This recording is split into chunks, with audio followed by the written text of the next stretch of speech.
Si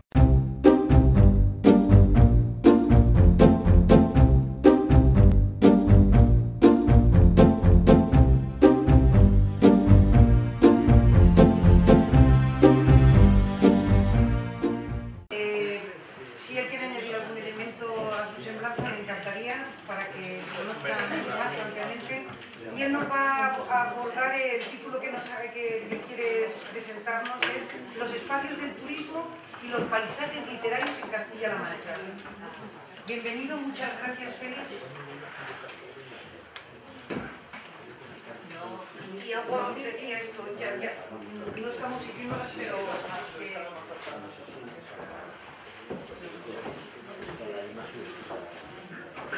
Félix, te dejo Silvia, no te puse a Gracias. Muy bien, muchas gracias Isabel por habernos invitado. No digo habernos invitado, que parece que hable como el Papa. Somos 4 los que venimos de la Universidad de Castilla-La Mancha y entonces, bueno, pues intentaremos dar una visión más bien de conjunto sobre, en primer lugar, rápidamente, digo rápidamente, rapidísimamente, para dar tiempo a mi compañero y también al compañero de Toledo para hablar de qué son los espacios del turismo en Castilla-La Mancha y luego un poco también sobre los paisajes literarios.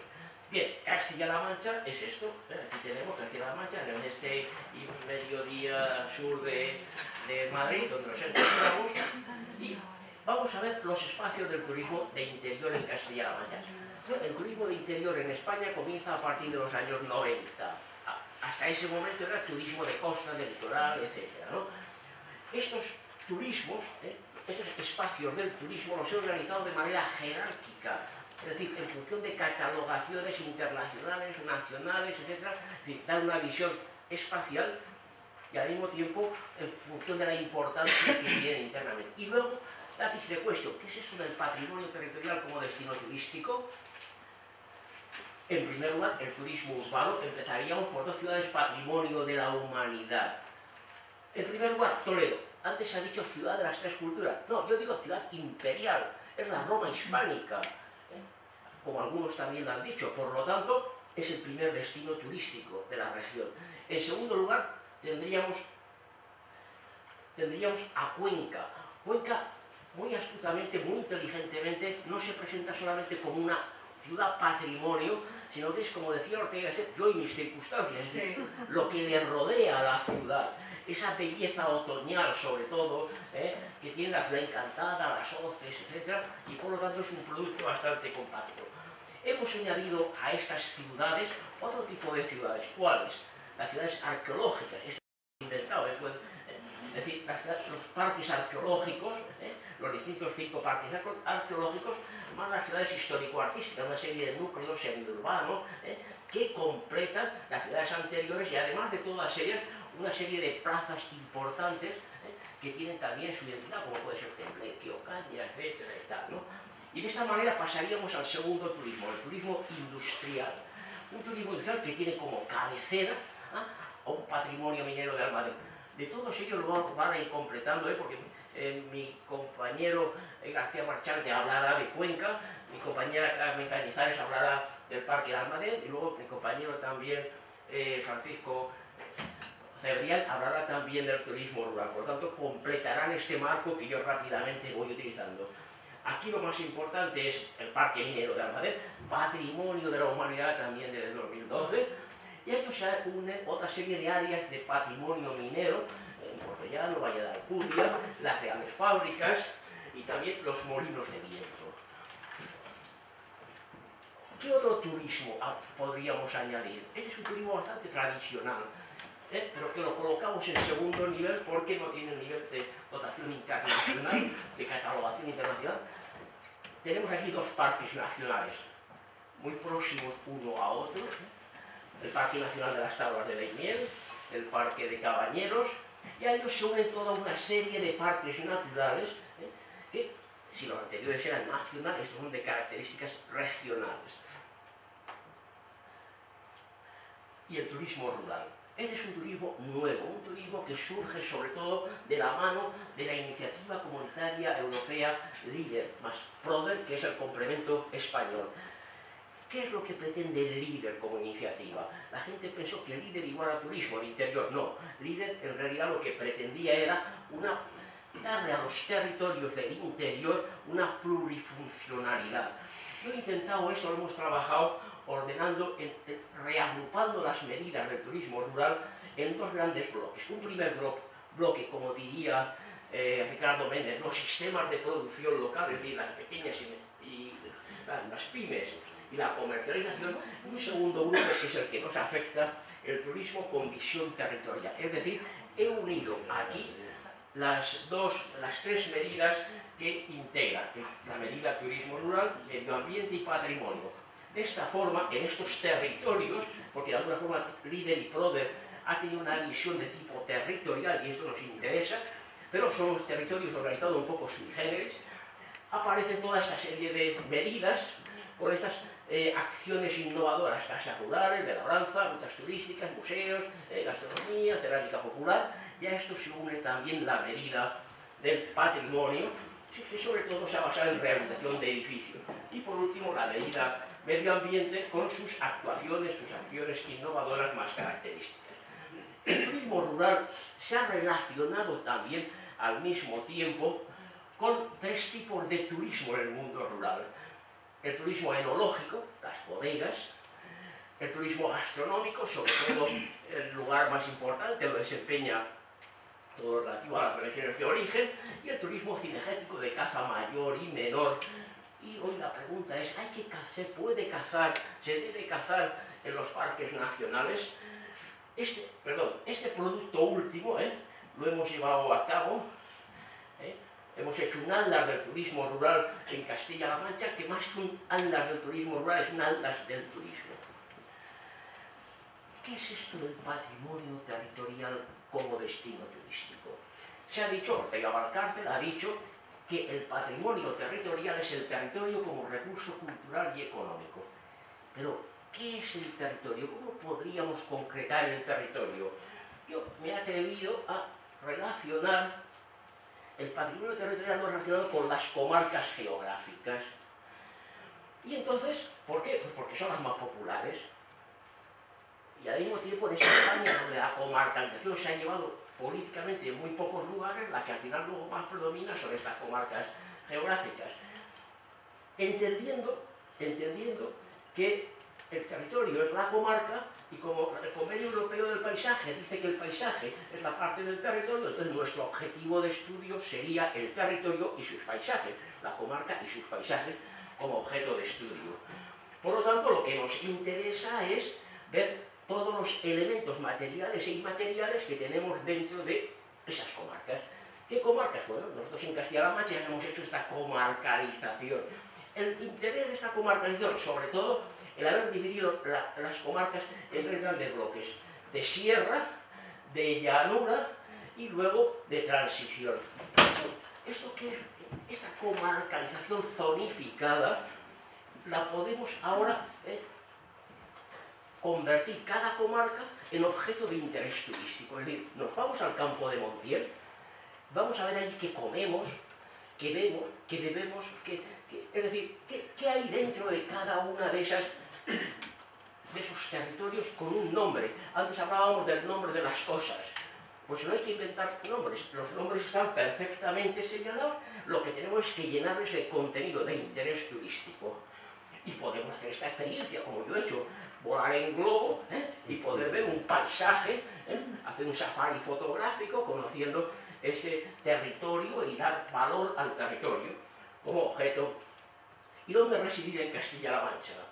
Bueno, hay una serie de sitios tradicionales, hoteles, casas de cuarentón, casas de labranza, cabañas, etc., como esta que tenemos aquí, o bien los paradores nacionales, unos de los años 60 histórico-artísticos, basados sobre todo en todo su poder arquitectónico, histórico-artístico, y a ellos añadiríamos los estratégico-populares, que son casas populares, estratégicamente situadas en las carreteras que van de Madrid a Andalucía o a Levante, donde tendríamos Albacete y Manzanares. Y de esta manera pasaríamos a la segunda parte que yo iba a haber desarrollado más después de esta introducción, pero que en esta misma rapidez en la que estoy intentando, pues lo voy a hacer. Es decir, los paisajes literarios. Bueno, nosotros en la comunidad acabamos de hacer este atlas de los paisajes. Rafael Mata en la introducción relaciona el paisaje con estas grandes zonas comarcales. Dice, bueno, hay una relación. Por lo tanto, esto nos permite poder trabajar unos paisajes que son parte de estas comarcas. ¿Y cuáles son los paisajes literarios en Castilla-La Mancha más característicos? Pues son aquellos en los que los literatos se han fijado en ellos. ¿Y cuáles han sido? Pues nuevamente, en primer lugar, Toledo. Es la ciudad imperial, desde los viajeros del 18, etcétera y tal, que venían a decir pues toda aquella gloria perdida y cómo luego se ha ido recuperando, etcétera. La Mancha, gran espacio literario. Esto, más que una comarca, es una subregión. Pero es que La Mancha, desde el Quijote hasta la actualidad, tiene toda una carga literaria que ha ido volcando todos los... y a ella nos dedicaremos. Y por último, la Alcántara, protagonizada sobre todo en un único personaje. El premio Nobel, Camilo José de Cela, que ha hecho su vida 2 veces, etc. De esta manera, el Quijote y la Mancha literaria. Este fue el recorrido que hizo Don Quijote. El recorrido de verdad, no lo confundamos con la ruta, que será otra cosa, es el recorrido que de verdad hace Don Quijote. ¿Por qué Don Miguel de Cervantes escribe esta obra? Pues para burlarse de todo el mundo. Es una gran burla. Es decir, se burla de las novelas de caballería, pero incluso, pues, Amadís de Gaula, Amadís, pues, Quijote que viene de Quijano. Más que Grecia ni Gaula, la Alta Mancha. Alta no es septentrional, es la noble Mancha. Era noble la Mancha. No, lo que era alta, noble, era Toledo. La Mancha no era noble. Por lo tanto, nos ha parecido interesante analizar esa burla que él lleva de principio a fin, pues aprovechando el centenario, la primera parte, para analizar la obra, y aprovecharemos la coyuntura, si se sigue celebrando la segunda parte del 2015, pues para seguir profundizando en esta materia. ¿Con qué material? Con los viajeros, los narradores y poetas, para poder conocer la evolución del paisaje. El resultado de todo esto lo hemos llevado a cabo en este libro, de lo que hicimos en ese momento. ¿Y qué es la ruta de Don Quijote? Pongo ahí, conozca usted la región, porque en realidad eso es lo que han hecho con la ruta de Don Quijote. Es decir, una ruta que de 2.500 kilómetros, es decir, entre usted en la ruta por donde entre en Castilla-La Mancha, la coge. Claro, ¿cómo vamos a dejar al pueblo fuera? Bueno, pues todo el mundo dentro. Fue un itinerario cultural europeo, pero ahora ya no es itinerario cultural europeo, porque ya no es, ha desaparecido. Y fue, pero ya no es. Entonces, ¿qué es lo que hay que hacer? ¿Qué es lo que habría que hacer de una forma seria de cara al 2015? Pues hay que diseñar los escenarios Quijote. Es decir, saber diferenciar qué escenarios son cervantinos. Es decir, Toledo es un escenario cervantino, Esquivias es escenario cervantino. Dejemos al lado los escenarios claramente quijotescos, es decir, los que pertenecen a la obra, donde Cervantes claramente dice, explica o insinúa que está hablando de ellos. Y de esa forma hagamos algo que ayude a que la obra más universal de la literatura española deje de ser la más citada y menos leída. Y entonces haremos una labor, un esfuerzo didáctico, intentando que esta ruta tenga de alguna forma un contenido de interés, de que la gente empiece a conocer mejor la obra de Don Quijote. Y como yo cuando fui a México y fui por las zonas que ustedes han estado hablando, comí los gusanos de maguey, etcétera y tal, y eso, pues entonces, ¿qué comer y beber en la ruta? Bueno, pues el vino, el queso, cada una de sus variedades, el vino crianza o joven, no hay guisa, no reservas, ni gran reservas que no se dominan, digo, los básicos. El Quijote nos habla de la cocina, una olla de algo más vaca que carnero. Bueno, pues lo podemos traducir ahora en una buena caldereta de cordero, que es lo que más se concreta, salpicón, duelos y quebrantos, ollas podridas, fruta de sartén, es decir, las flores, etcétera y tal. Y por supuesto todos los platos típicos de cada zona. Si estamos en Cuenca, estamos en Toledo, de cada uno, cada lugar tiene los suyos. Para finalizar, nos encontramos en el momento actual con lo que el gobierno del PP está dictaminando. Ha hecho un plan nacional integral del turismo, donde dice que el turismo de interior en cada comunidad autónoma debe buscar las experiencias diferenciadas, es decir, aquello que les diferencie, que les haga básico en la calidad, basado en el patrimonio cultural, natural y enogástrico. Nuestro país en realidad tiene 2 ferias internacionales. Siempre nos fijamos mucho en Fitur, que es la general, pero habría que fijarse un poco más en la nacional, que se celebra también en Valladolid, que es la que afecta más directamente al turismo de interior. En Castilla-La Mancha se dice que antes del 2013, deben de faltar horas para terminar los días, etcétera y tal, se va a aprobar, presentar el plan estratégico del turismo. Hoy el turismo en la región ya son el 12% del PIB, lo cual no está mal. Ya se ha dicho que hay que priorizar la acción privada, como no, para que no todo tenga que ser público, etcétera, y dar una nueva imagen. Esto es lo que han dicho, esto es lo que en definitiva vamos a esperar a que cuando salga se sabe por dónde van las directrices. Para dar paso a mis compañeros, pues muchas gracias.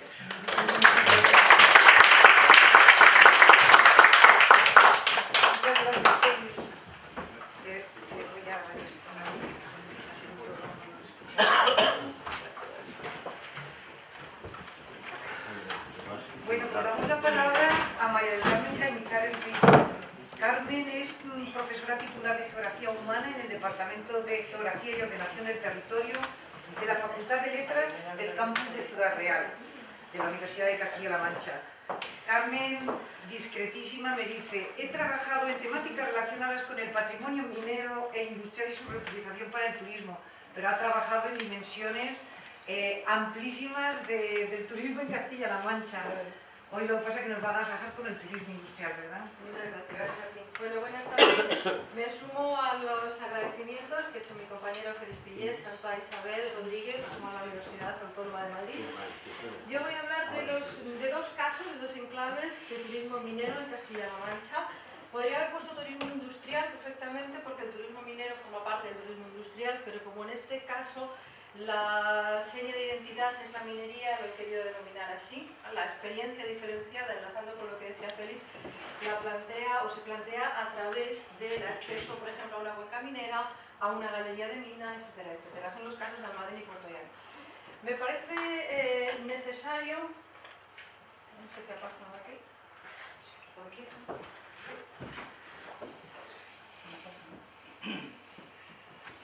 Sí, clica dentro de la presentación para que se... ¿Dónde? No, ahí mismo dentro, simplemente. Vale. Se ha quedado la barra por ese Claro. arriba, ¿no? Me parece necesario comenzar por una breve introducción teórica, puesto que estamos hablando de una modalidad de turismo específica vinculada con el patrimonio territorial, y en concreto, en este caso, con el patrimonio minero.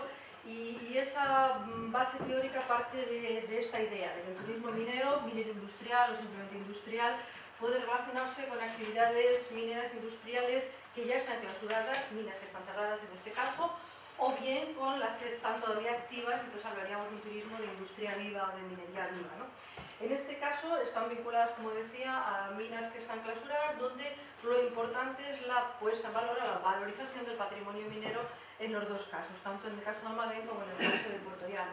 Patrimonio minero que se concreta en bienes tangibles, es decir, edificios, salas de máquinas, pozos mineros, bien sean castilletes de hierro, bien sean castilletes de mampostería, etc.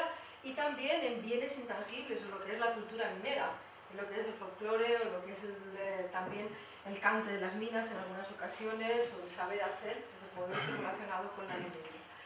Bueno, en ambos casos tenemos recursos, en ambos enclaves también tenemos recursos que por un lado son sociales porque impulsan el sentimiento de pertenencia y esa conciencia de identidad que vinculamos con todo lo patrimonial.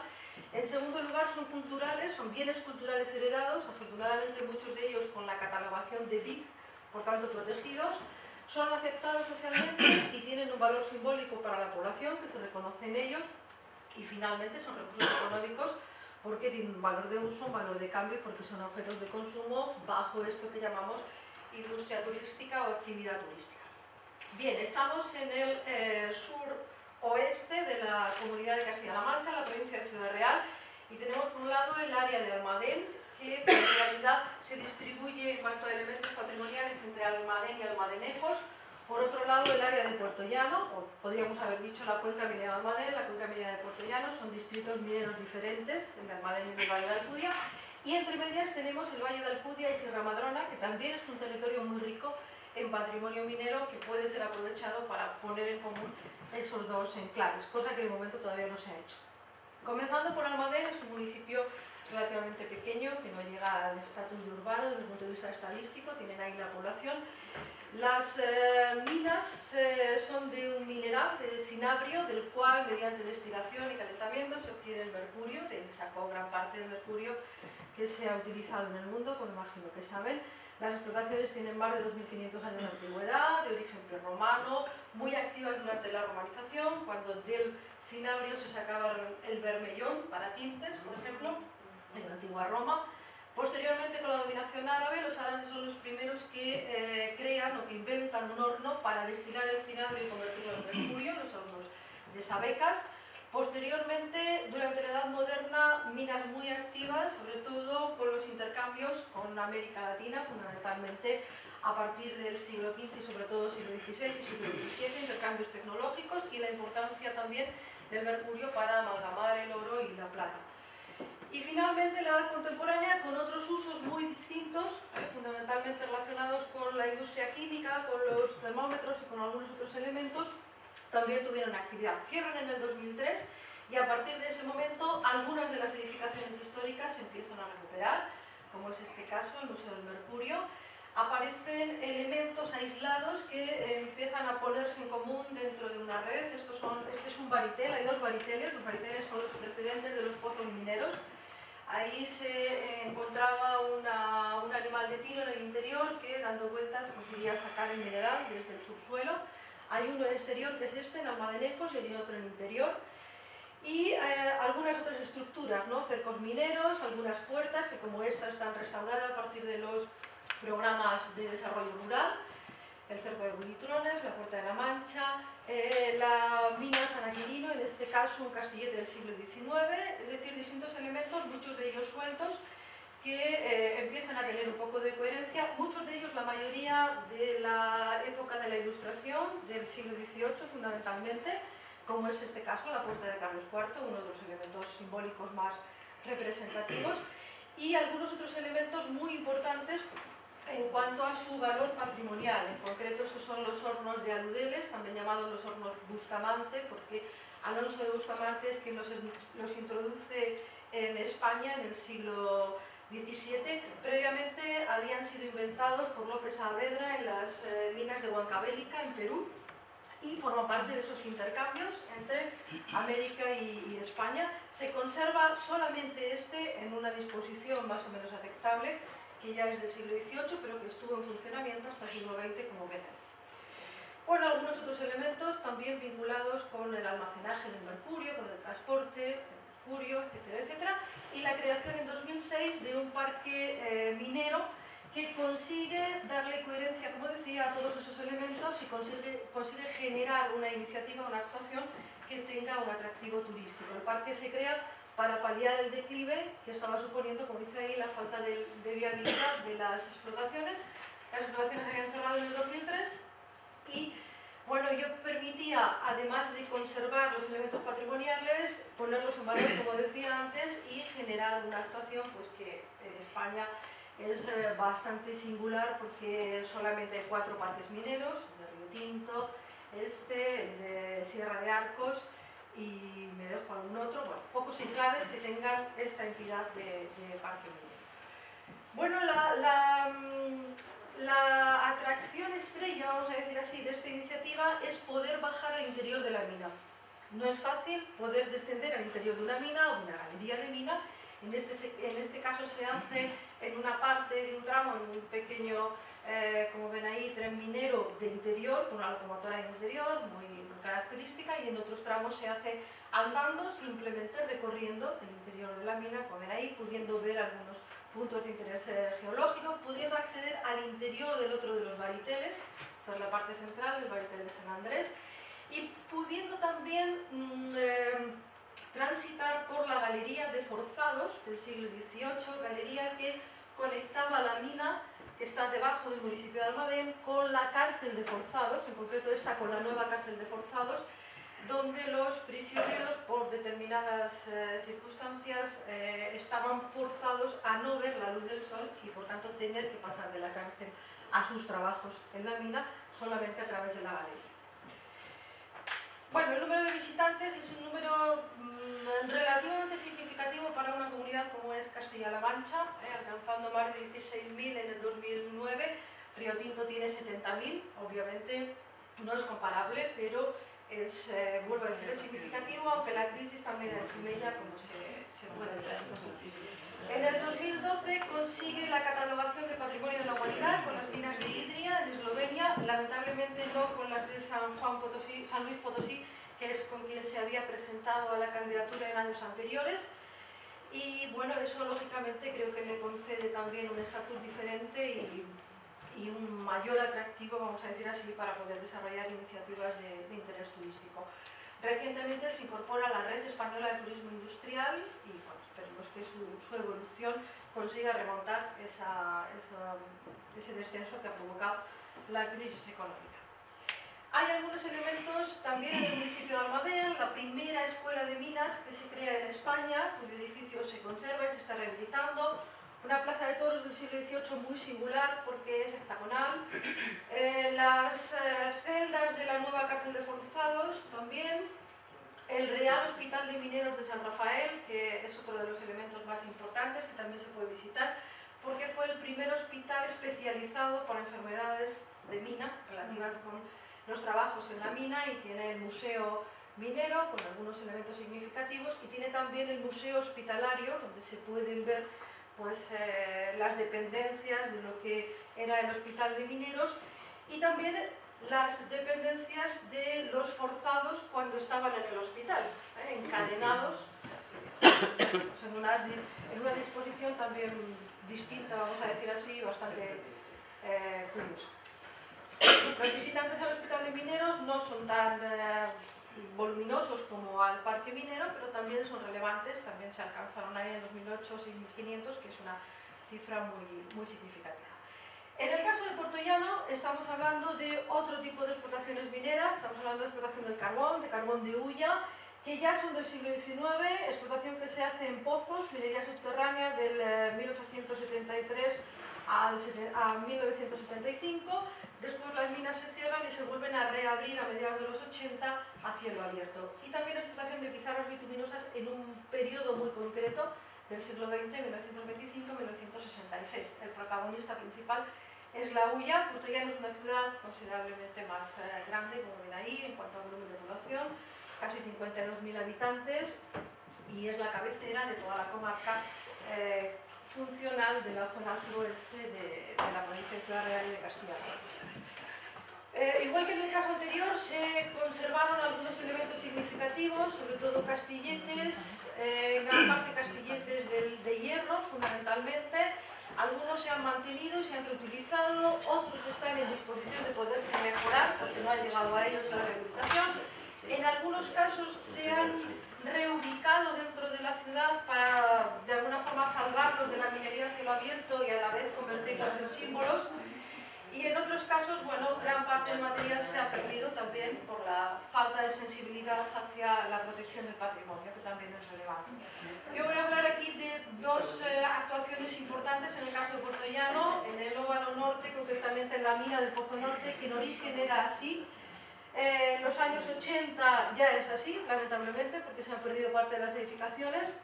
Incluso las tolvas también desaparecerán con el paso del tiempo, sobre todo creo que debido a esa insensibilidad fundamentalmente institucional hacia la protección del patrimonio. Y hoy alberga el Museo de la Minería de Puerto Llano, conservando el Pozo Norte, que es uno de los más relevantes, con una edificación nueva y con algunos otros elementos. Por ejemplo, esta máquina se llama La Gorda, es una máquina de exterior que se ha reubicado en este lugar, pues, junto a otros elementos también materiales, ¿no? El Museo de la Minería no podríamos decir que se puede comparar con las minas de Almadén. Permite bajar una mina, pero no es una mina real, es una mina imagen, por tanto es una recreación de mina. Ha llegado a tener como máximo unos 8.000 visitantes al año, con lo cual obviamente estamos hablando de menor entidad en cuanto a su, vamos a decir así, a su atractivo desde el punto de vista del turismo industrial. Esa es la galería de mina, pero vuelvo a repetir, es una mina imagen, no es una mina real, con lo cual evidentemente perdemos una parte de esa experiencia diferenciada que sí ofrece Almadén. Otra de las actuaciones es la del apartadero Calatrava, que es en origen un complejo industrial que crean los franceses, la Sociedad Minero-Metalúrgica de Peñarroya, para destilar las pizarras bituminosas y conseguir aceites industriales. Ahí está el origen después de las actividades industriales de Puerto Llano. De él se conserva poco, porque como ven está en bastante mal estado, y uno de sus edificios más relevantes, la central térmica, que es de 1917, se ha rehabilitado como centro de congresos y afortunadamente se ha salvado de la posible destrucción. El problema es que no se ha rehabilitado todo el conjunto, que por sí mismo tiene una entidad única, ¿no? Entonces, bueno, queda ahí una situación un poco parcial.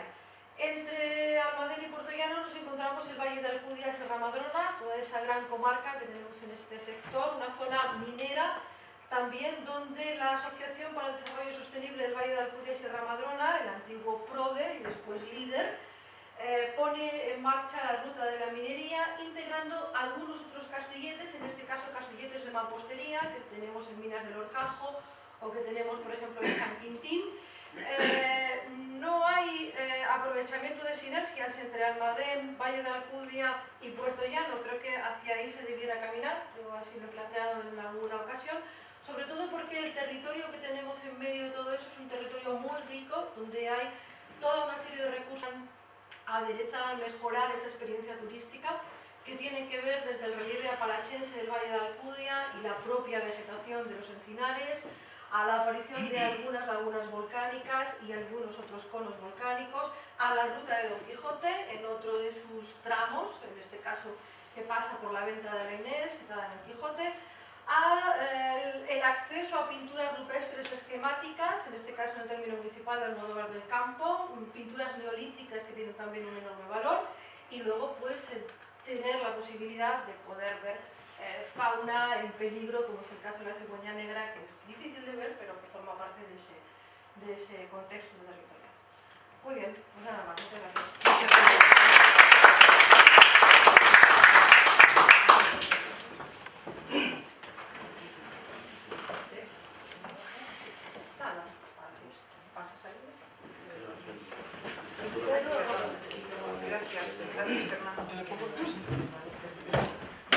Vamos a dar la palabra a Francisco Cebrián.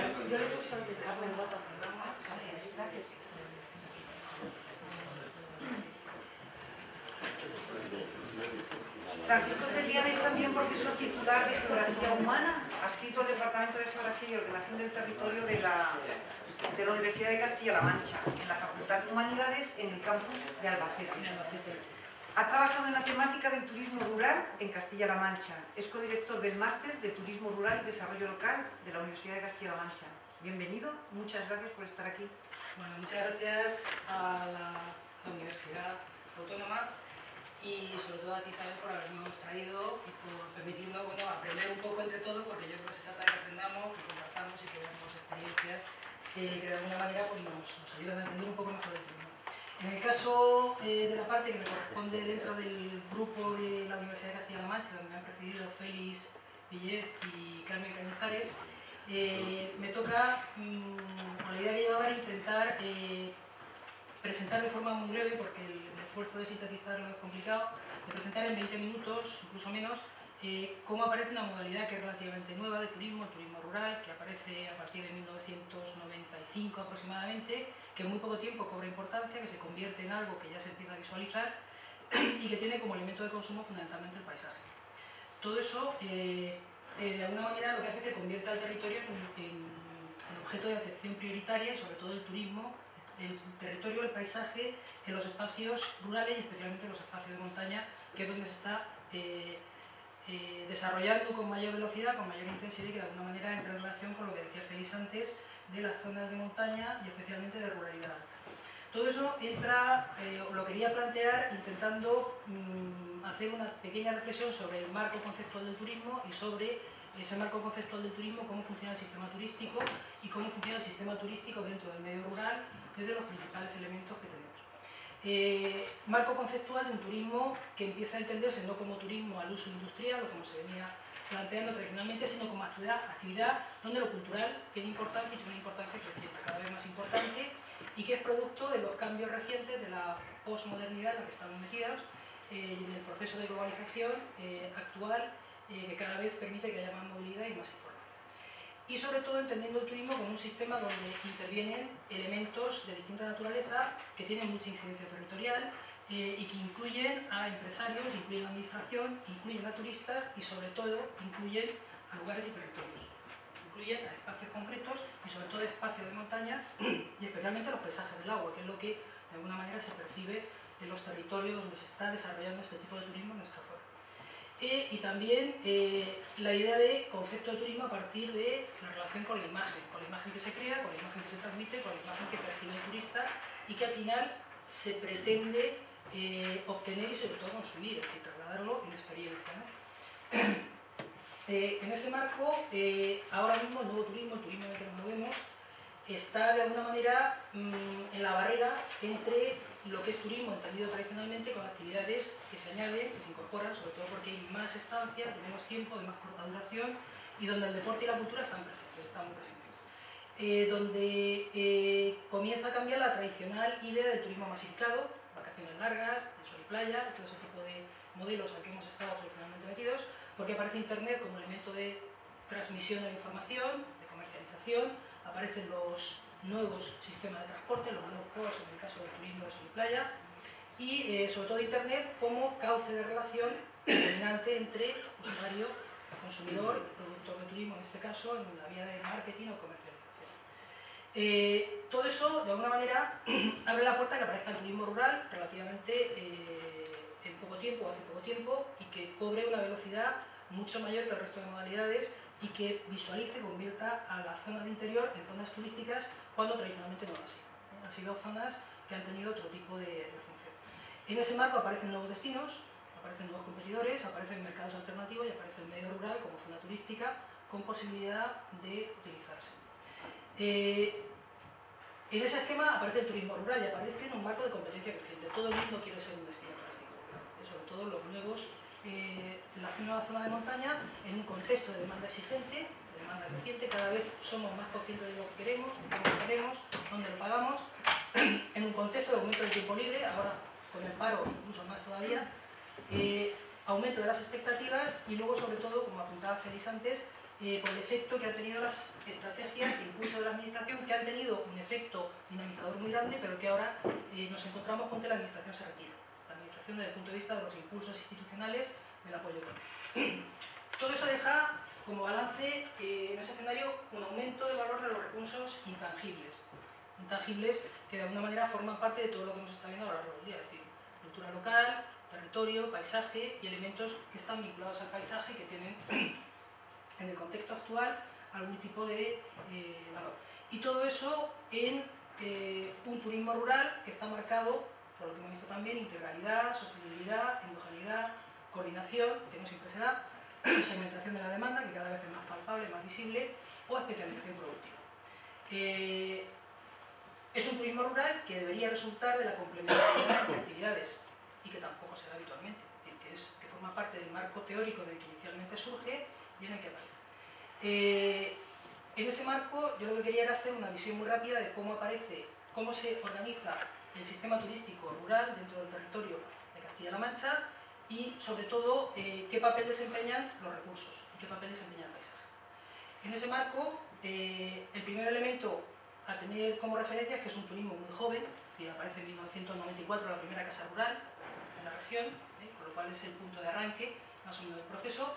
Es un proceso impulsado por los grupos de desarrollo local, Líder y Prode, desde los años 90, de 1991, y luego deja una estructura peculiar, es una estructura micro. Son microempresas, son pequeños establecimientos, son microdestinos que se han generado en muy poco tiempo y son microproductos cuando los hay. Es decir, hay muy poca estructura organizada. Dentro de ese sistema turístico que decíamos antes, por una parte aparecen los equipamientos, es decir, cómo se ha dotado al territorio de equipamientos. Se ha dotado por una parte de equipamientos reglados, que están regulados por la administración, y luego también de un turismo que surge como consecuencia de las migraciones, que dejan relaciones afectivas con el territorio, que dejan gente que se marcha y que tiene interés periódico en regresar a su lugar de origen y que como resultado deja un turismo residencial, de segundas residencias o de alojamientos en alquiler que de alguna manera sitúa en el caso español a Castilla-La Mancha como uno de los territorios junto con Castilla y León y la Comunidad Valenciana como los territorios donde hay más población vinculada por segunda residencia con la región, es decir, muchas viviendas de gente que migró en un determinado momento y que mantiene su residencia. Y por otra parte está los alojamientos reglados, que es un indicador que puede dar prueba de cómo ha cambiado el sector. En 1998 había 10.000 plazas en España, en 2005 hay 85.000 plazas. Es decir, ha habido un salto cuantitativo muy significativo de lo que es la oferta de los establecimientos. Comparando el caso de España, 5.400, en 2001, 14.700 en 10 años. Y en Castilla-La Mancha, 350 en 2001, 1.400 en 2001. Es decir, ha habido un salto muy significativo, muy importante.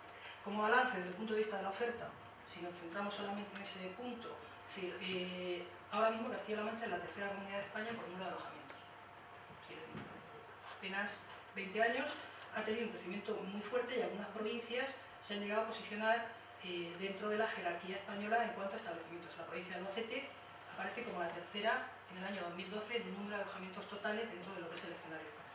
Y que eso, de alguna manera, da prueba de que ha habido un crecimiento grande que se reparte de manera relativamente equilibrada en 4 provincias, pero que deja una de ellas por plazas y por establecimientos destacada, que es la provincia de Albacete. Eso sería la evolución, para el caso de Albacete, del número de establecimientos desde el año 1996 hasta el 2012. Ha habido una tendencia explosiva, expansiva, en muy poco tiempo y que ha dejado ahora mismo un balance de algo así como 700 y pico alojamientos dedicados al turismo rural que se han distribuido, que se han localizado fundamentalmente en zona de montaña y fundamentalmente junto a paisajes del agua, que sería el elemento reclamo para el empresariado a la hora de poner en valor determinados recursos que se utilizan de cara a lo que es el turismo, al uso del turismo rural.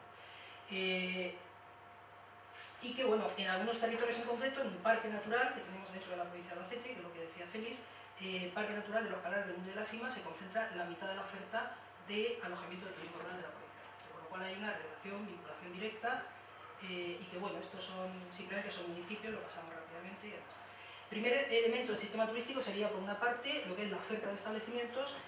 En segundo lugar aparece la administración que ha tenido un papel fundamental en el proceso de impulso, de acompañamiento y sobre todo de puesta en valor de lo que es el turismo rural en las zonas especialmente de montaña, dentro del escenario español y también dentro del caso concreto de Castilla-La Mancha, que tiene su origen en los programas de las Casas de Labranza, allá por los años 67, por la Ley de Agricultura de Montaña del 82, por incentivos, por programas culturales del campo y luego incentivos derivados de la integración europea, que fundamentalmente habría que ponerlos en relación con estas 3 líneas de actuación que aparecen aquí. Estas tres líneas, por una parte, derivan de lo que hace la Administración de la Junta de Comunidad de Castilla-La Mancha, el Gobierno regional, de lo que ha hecho la Unión Europea a través de los programas de desarrollo local y de lo que ha hecho la política ambiental también de la Administración regional y estatal. Es decir, se han declarado espacios protegidos. Castilla-La Mancha ha tenido un proceso de evolución muy fuerte de territorios de alto valor ambiental que se han protegido. Han aparecido las iniciativas Líder y Prode, como apuntaba Félix Piller antes. Han habido, acompañando a todo ese proceso, cambios en la demanda y todo eso ha ido también acompañado de que la Junta de Comunidades ha ido regulando establecimientos, que ha sido su función, ha ido regulando actividades, que ha sido su función, y ha ido promocionando el turismo pues, a través de planes de promoción y ordenación que se han ido generando y que el último está ahora mismo en fase de desaparición prácticamente. En ese marco, lo que se ha hecho es regular establecimientos, distintas categorías, pero distintas categorías que realmente dejan esto como elemento de referencia. Es decir, casas rurales y luego un conjunto de establecimientos que acompañan, que tienen muy poco peso en cuanto a la cantidad de establecimientos. Pero en ese marco lo que queda es que el gobierno regional, en el caso concreto, se está retirando progresivamente del acompañamiento al impulso del turismo. Es decir, de tener 30 millones de presupuesto en el año 2008, se ha pasado en 2012 a 9 millones. Es decir, ha habido una pérdida de un 60 o 70% del dinero público hacia el turismo en general y hacia el turismo rural en particular, ¿no? Eso de alguna manera deja un elemento de referencia, es decir, que el turismo tiene que cambiar de aquí en adelante, sobre todo porque los impulsos públicos están empezando a perder dinero. A ver qué se llama esto. Aquí aparece también algunas referencias respecto al gasto público aprobado en 2008, 187 millones de euros de la Consejería, de los que 6,5 iban a programas donde aparecía el patrimonio natural, recuperación de recursos para turismo, valoración del patrimonio cultural y arquitectura, 21 millones, medida apoyo al establecimiento de casas rurales, fundamentalmente 33 millones. Es decir, ha sido el papel que se ha ido haciendo, que en el año 2008-2013 hasta ahora se sigue acompañando, pero que a partir de ahora seguramente tiene otro escenario. Es decir, todo eso de alguna manera lo que deja como marco de referencia es que sobre unos problemas sociales, deficiencias de infraestructura y lejanía que tienen los núcleos rurales, se ha producido una revalorización de la plurifuncionalidad, que es lo que decía Félix antes, a través de los programas FEADER, que ha intentado impulsar la diversificación y que genera la opción de espacio de ocio y sobre todo el paisaje como elemento de referencia a la hora del uso y consumo en los territorios. Tercer elemento del sistema sería quién está consumiendo turismo rural dentro de la región. Se ha producido en paralelo al crecimiento de los establecimientos un aumento de los viajeros, un aumento en las pernoctaciones a nivel nacional y un aumento en la región que se ha triplicado tanto en viajeros como en pernoctaciones. Ha habido un crecimiento sustancial en los últimos 10 años, en la última década. Bueno, esto es otro dato, simplemente acompaña lo anterior, pero lo que llama la atención es que cuando se analiza el comportamiento de los turistas, lo que aparece es un interés creciente por la naturaleza y por la conciencia por espacios rurales como lugar de ocio. Es decir, hay una voluntad creciente de los turistas por meterse en ese lío. Hay también relaciones personales y afectivas entre turista y destino, que es lo que decíamos antes, emigrantes que regresan, y luego también preferencias. En las encuestas lo que se deja ver es que un 50 y tantos % de los turistas dejan como preferencia el paisaje como elemento de reclamo, es decir, como el principal elemento de consumo a la hora de hacer turismo rural dentro del territorio.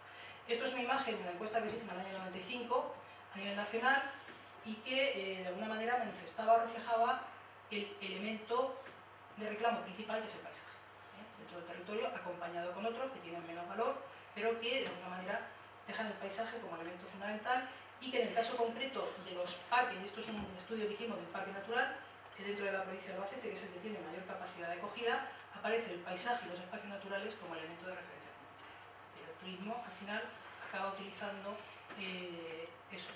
En consecuencia, lo que nos quedaría es que ha calado en la sociedad lo ecológico, el turismo poco masificado, hay una conciencia creciente por los recursos del medio rural y por los propios actores, tanto por los turistas como los propios actores locales, que toman conciencia de que lo que tienen vale, que lo que tienen se vende, que cobra un peso importante el turismo de retorno, emigrantes que tienen relaciones afectivas con el territorio y que de alguna manera pues, abre la puerta a turismos como los que hemos estado, se está viendo a lo largo del día, turismo de sensaciones, asociado a una sociedad de la información importante que sustituye formas y usos turísticos tradicionales por otros nuevos, donde el paisaje y el patrimonio pues, tiene un peso importante. Y en ese juego cobra un valor y un protagonismo creciente el patrimonio natural y el patrimonio cultural. En ese juego aparece el paisaje. Y el paisaje, de alguna manera, pues entra también en conexión con lo que decía Rafael Mata esta mañana, es decir, desde la propia Unión Europea del año 2000 se le da un tratamiento protagónico o especial, porque contribuye a la formación de culturas locales, porque se considera como elemento de calidad para la vida de la población, porque se entiende como fuente de recursos económicos o porque se asume que está sujeto a cambios profundos asociados al abandono, por una parte, pero también al nuevo uso, al turismo, a la turistización del territorio, que es una de las partes que hay.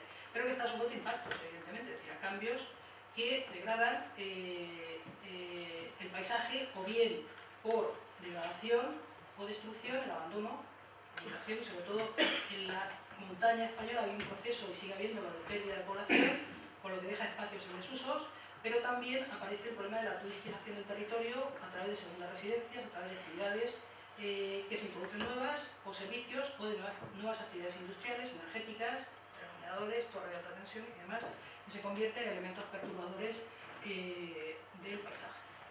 En ese esquema, junto a motivaciones de carácter sentimental, turismo de retorno, el turismo rural requiere presencia de recursos en los que el patrimonio natural, el histórico, la cultura local, las tradiciones, la etnografía, las realizaciones étnicas o las intervenciones técnicas, o programas culturales arrancan ese proceso de atracción de turistas fundamentalmente hacia el territorio. De todo eso lo que de alguna manera queda es una relación intensa, muy fuerte entre calidad de paisaje y dinámica del sector, sobre todo en las dos últimas décadas. Es decir, ha habido una conexión importante y que deja también como referencia el que hay una relación muy estrecha entre demanda a la hora de entender el turismo y el activo con los elementos que tiene el paisaje. El paisaje como recurso turístico. El turismo se convierte en consumidor de paisaje, por una parte, y juega un doble papel. Actúa sobre determinados microdestinos, revalorizándolos y preservándolos, y por otra parte transforma estructuras tradicionales, en ocasiones debido a un uso intensivo, excesivo, de la presión de la demanda o por una actividad estacional que en muchos casos es muy acentuada y que incentiva el turismo, pero en determinados momentos del año. Paisaje como recurso turístico, paisaje que en buena medida, turismo que en buena medida es paisaje, porque es objeto prioritario de consumo de viajeros y porque es elemento diferenciador de destinos. Y aparece también como el elemento que permite diferenciar determinados territorios y que en el caso de los escenarios del turismo deja modalidades donde se ha mercantilizado la cultura, y yo creo que todos conocemos ejemplos en los que el patrimonio cultural se ha convertido en reclamo en elemento de consumo turístico, se ha mercantilizado el patrimonio, se ha mercantilizado el paisaje, y todo eso impulsa el turismo rural, el turismo de salud, el deportivo, el cultural, el ecoturismo, el energético, variedades que hay por ahí, y que abre la puerta a esa multifuncionalidad en los territorios rurales, donde hasta aproximadamente los años 90, principios del siglo XXI, la agricultura seguía siendo el principal elemento de referencia, pero que ahora abre puertas al turismo en otras direcciones. Ahora bien, el principal problema, uno de los principales problemas con los que se encuentra el territorio, los espacios rurales, es cómo valorizar y cómo comercializar el paisaje. Y una forma de ponerlo en valor, ponerlo en uso, incorporarlo al sistema turístico, incorporarlo al producto turístico y que forme parte de los elementos de consumo que tenemos dentro del territorio. Claro, la forma de ponerlo en valor es convertirlo en recurso, es decir, señalizarlo, convertirlo en accesible, interpretarlo, gestionarlo desde el punto de vista de las capacidades de carga, y si no cumple todo eso, estaremos ante recursos con atractivos, pero que no son realmente recursos turísticos. Son recursos con posibilidades, pero que no tienen la capacidad de ser recursos turísticos. ¿Cómo se ha hecho la penetración al paisaje para convertirlo en recurso turístico? Es decir, los elementos que se han ido utilizando desde el punto de vista de la administración fundamentalmente, no siempre coordinada, y eso hay que decirlo, porque se ha trabajado de distintas administraciones con distintas velocidades y con con objetivos diferentes. Lo que se ha hecho es crear una red de espacios protegidos que ha multiplicado el interés por determinados territorios. Aquellos que tienen la condición de parque natural se convierten en zonas más demandadas por parte de los turistas. Se han recuperado vías verdes. Este es el ejemplo de un antiguo ferrocarril que se ha puesto en uso y que se convierte en un elemento de penetración del paisaje, que lo abre, que lo convierte en luminoso, utilizado por parte de los turistas. Hay un proceso de recuperación de cañadas y vías pecuarias. También hay un proceso de creación de una red de senderos, gran recorrido, pequeño recorrido, o redes de miradores, entre otros la ruta del Quijote, sería otro ejemplo, que también participa y utiliza este tipo de elementos, pero que de alguna manera habría que entender esos recursos turísticos, ese paisaje, dentro de un contexto dentro de un contexto, a ver si consigo que esto vuelva, dentro de un contexto, aquí, donde hay un proceso de transformación de la demanda, donde buscamos menos turismo y más ocio, y donde aparece un sector empresarial sensibilizado por el turismo en los espacios rurales, que acompaña también ese proceso y una administración que ha canalizado apoyo pero que se retira. Se está retirando porque deja menos dinero, impulsa con menos fuerza a un sector turístico que tenemos. Reto del turismo rural, hacia dónde debería ir desde nuestro punto de vista el turismo rural en los próximos años, sobre todo a la vista de los escenarios pasados que hemos estado analizando. Tendría que ir a identificar segmentos de demanda muy concretos, saber quién quiere ir, cuándo quiere ir y por qué quiere ir, mejorar fundamentalmente los recursos, promocionar y crear productos turísticos, capacitación de los actores locales dentro del territorio y fundamentalmente elaborar productos turísticos, que es lo que nos falta. Porque no hay una integración entre los recursos en el territorio con lo que hace la administración acompañando a esos recursos turísticos, con lo que persigue la demanda y con lo que tienen los empresarios para darles un cierto beneficio dentro del proceso. Entonces haría falta una cierta combinación de prestación y elementos tangibles e intangibles que ofrecen unos beneficios al cliente como respuesta a determinadas expectativas o motivaciones, que sería más o menos el resultado del proceso. En ese sentido, entraría o hila con lo que apuntaban antes Félix, con lo que decía Manuel, es decir, de un desarrollo muy rápido en muy poco tiempo del turismo, fundamentalmente del turismo industrial, del turismo literario, del turismo rural, que es otro elemento más dentro de la región, y el caso del turismo rural, que es el militario, mucho poco. Muchas gracias.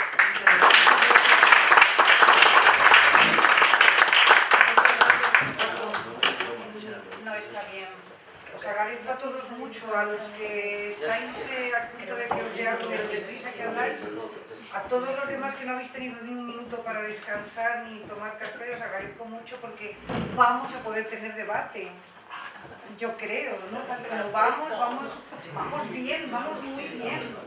Vamos muy bien. Nos queda Joaquín aquí, Joaquín que va a intervenir con el título Iniciativas públicas para la valorización de una ciudad patrimonio de la humanidad y la posterior adaptación a la crisis, el caso de Cuenca. Y os digo que Joaquín Saúl... No, un momento, a mí me pidió 2 folios de presentación mía, y lo dejé en 10 líneas. Pues. Bueno, sí, yo voy a leerlo, a mí me encantan las semblanzas. Y algunos no me habéis dado Eran las chance. 12 y pico de la noche. Además, eso tiene mucho mérito. Estaba escuchando la radio. Pues Joaquín Saúl García Merchante es profesor titular de Geografía Humana en la Facultad de Ciencias de la Educación y Humanidades de la Universidad de Castilla-La Mancha, en el campus de Cuenca. Con formación investigadora inicial en la Autónoma de Madrid, como lo prueba en la defensa de su tesina y tesis doctoral, ha desempeñado toda su vida académica en la Universidad de Castilla-La Mancha, donde ha participado en la creación del Departamento de Geografía y Ordenación del Territorio, así como en la consolidación de las facultades de Letras de Ciudad Real y la de Ciencias de la Educación y Humanidades en Cuenca. Eso, pero muy bien, nos viene muy bien, así hacemos un perfil más completo. Por coincidir con la creación de la Comunidad Autónoma de Castilla-La Mancha, ha formado parte de los grupos de profesores de su departamento y de otros afines que han elaborado textos, atlas, enciclopedias y todo tipo de documentos referidos al nuevo ámbito territorial que había nacido a Castilla-La Mancha. Por tanto, sus líneas de investigación conducen al estudio de los aspectos geográficos y territoriales de esta región, los espacios rurales, el estudio de la población regional, temas medioambientales y otras cuestiones puntuales, pero siempre referidas a este territorio. Pues bienvenido, muchas gracias y adelante. Ya sabes cómo la guadaña del tiempo está sobre nuestras cabezas. 2 certificados a Alicia. Eso está hecho. Bueno, vamos a ver, buenas tardes. Ya noches, ¿no? Que lo de la presentación del caso de Cuenca es descender a lo local, lo que ha empezado Félix Pillet describiendo los aspectos turísticos de Castilla-La Mancha, es porque esta ciudad tiene algo de original, no solo en su emplazamiento y su patrimonio, sino que también tiene algo de original en la consecución del entorchado de Ciudad Patrimonio de la Humanidad. Y especialmente lo que ocurre es que he hecho una secuencia, un guión breve, ahora lo veremos, porque yo entiendo que hay un antes y después después de la declaración. Pero no solo porque aparezca en el entorchado de la ciudad como Ciudad Patrimonio de la Humanidad, sino porque las inercias han cambiado. Así, muy resumidamente, podemos decir que hasta entonces la ciudad, que es una ciudad modesta, es una ciudad que ahora tiene 58.000 y pocos habitantes, pues ha dependido mucho de Madrid, de Madrid, me refiero al Estado central, como casi todo el territorio español antes del Estado de las Autonomías, pero especialmente una ciudad de servicios, una capital de provincia, no tiene industria y tenía un incipiente turismo ganado pues a pulso, por sus propios méritos, porque estaba muy aislada, estaba muy mal de accesibilidad, y hasta esa fecha de la declaración y poco más, pues lo que había conseguido era, por eso, por su demanda interna, ¿no? A partir de la declaración, creo yo, hay aquí personas, no solo mis compañeros del departamento, sino otras personas que son originariamente concretas, que conocen el tema, que a partir de la declaración la ciudad ha prosperado y bueno, y ahora le está afectando la crisis duramente también por la pérdida de empleo en el sector servicios, que en la ciudad se nota mucho. Bueno, pues aunque me estoy enganchando mucho al principio, voy a ir rápido, ¿no? Pero bueno, he hecho una especie de extracto. Entonces, lo que hablo es de los antecedentes a la declaración, después, en el momento de la declaración, cómo es el estado de la cuestión, sobre todo de recuperación, de conservación de su patrimonio, y después, una década después, es decir, más o menos hasta el año 8, el año 10, aunque la crisis de la ciudad, y eso también es un poco una observación personal mía, es más institucional que económica, y lo veremos a continuación. Después hago una propuesta de futuro, que no son todas, son unas cuantas que me han ocurrido. Bueno, en ese sentido, la ciudad, que es una panorámica muy utilizada y muy ponderada, pues es que es una ciudad milenaria que vivió en época tiene una asistencia ya contrastada musulmana de un grupo bereber que se asentó en este espolón rocoso que han visto antes, sobre finales del siglo IX y principios del siglo X después de Cristo, ¿no? Bueno, entonces la ciudad tiene eso, pues más de 1000 años, pero vivía especialmente como espacio estratégico en el control del paso de la meseta al Valle del Ebro, pues especialmente de una economía pastoril, ¿no? A ver dónde está el puntero aquí. Arriba no hay puntero. Punto rojo. No hay punto. Ah, sí. Tan pequeñito, bueno.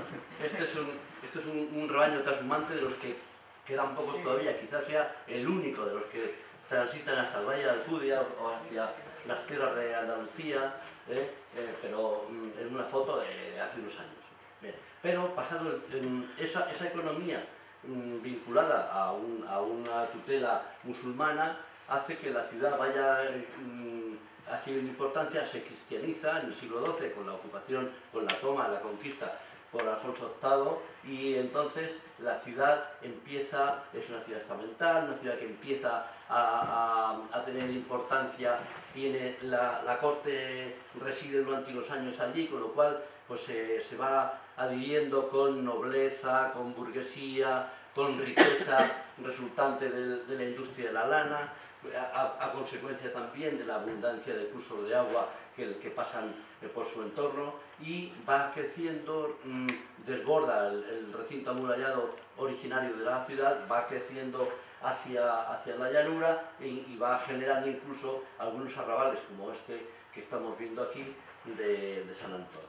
Con el paso del tiempo la ciudad tiene un prestigio, pero en el siglo XVII, la crisis del XVII, entra en crisis total, pierde gran población, la nobleza se marcha, la burguesía se marcha por el negocio y entra la iglesia. Hablando de entrar la iglesia, entra en el patrimonio construido de la ciudad, que es donde la iglesia se va instalando, los palacios que la nobleza y la burguesía han abandonado marchándose hacia la corte, ¿no? Entonces, pero hay otro momento, otro recurso económico natural, que es la madera de su gran patrimonio forestal que le dejó Alfonso VIII en el fuero en el siglo XII, y que le provee de una especie de recursos naturales que a partir de la mitad del XIX y hasta bien vencido el XX, hasta los años 80, es decir, hasta la España de las autonomías, y ahora explicaré por qué, hay una economía maderera que a la ciudad le hace provisiones de recursos, especialmente al ayuntamiento. El ayuntamiento no cobra impuestos a los ciudadanos, hasta entonces no cobraba impuesto del agua, alcantarillado, lo único que cuando necesitaba dinero cortaba madera de los montes con con la tutela de la administración forestal, y ese dinero lo gastaba en el presupuesto ordinario del ayuntamiento. Por tanto, algunos impuestos municipales hasta hace quizá 30 años en la ciudad los ciudadanos no pagaban, ¿no?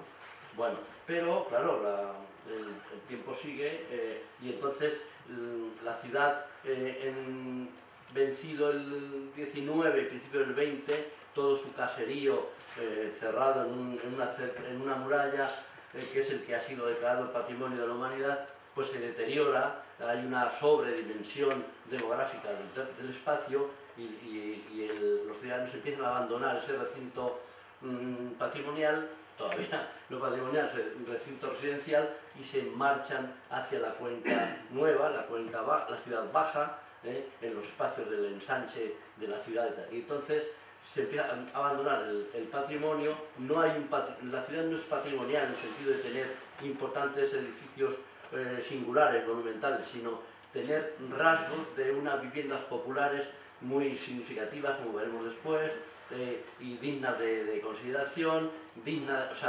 merecen la observación, el sentido de su construcción, su disposición luchando contra la topografía, contra la falta de espacio, incluso contra el abismo, ¿no? o contra el vértigo. Bueno, pues entonces, por ejemplo, la imagen es previa a la rehabilitación de esta fachada del río, de la Hoz del Huécar, que se llama el barrio de San Martín. Verán después ya la fachada rehabilitada. Bueno, pues esto era... Perdón, que se me están yendo todas. Vamos a ver. Aquí, no, aquí. Eran las zonas residenciales populares de la ciudad, donde vivían los ciudadanos que trabajaban o bien en aserrío o bien en la industria de la lana. Eso es. El resto de los edificios que se pueden ver por aquí son edificios religiosos en este momento. Después la panorámica que pondré será más evidente. Bueno, pues entonces un grupo de ciudadanos en los años 50 entra en conciencia de que la ciudad antigua, que se llamaba así, se empieza a hundir. No se puede transitar por las calles porque están llenas de escombros. El que puede retira la mampostería que es válida para construirse una vivienda en otro sitio. En fin, era un caos y era un deterioro muy acentuado. Entonces, ese grupo de personas, en la que había algunos concejales del régimen municipal de entonces, deciden solicitar al Estado, por ello que hay una demanda de un movimiento endógeno, solicitar al Estado que declare, que le den una figura de protección para que la ciudad no continúe hundiéndose y se pueda frenar y limpiar y todo esto, ¿no? Entonces, ellos solicitan otra figura de protección que lo único que hacía era reconocerle una entidad paisajística.